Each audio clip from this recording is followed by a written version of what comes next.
Hello, in this video I'm gonna show you how to create a contact on TECLAST T60. To create a contact, go to Phone app, then make sure you are in Contacts tab here, create new contact.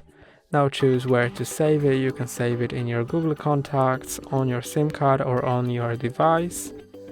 I'm gonna choose my Google account, and now you can enter the first and last name. You can also click here to enter more data about the name.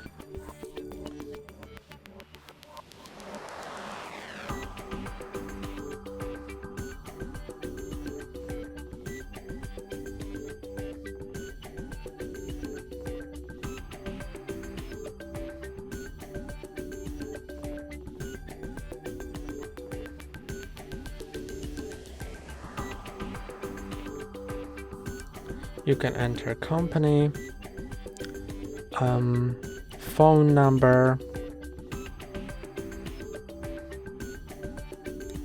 more phone numbers, and more.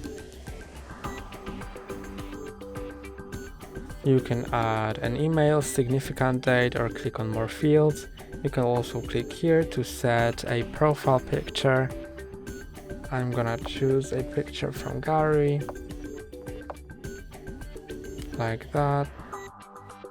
Click on choose. Now I'm gonna save it, and it is here. That's all for today. Don't forget to like and subscribe. See you next time.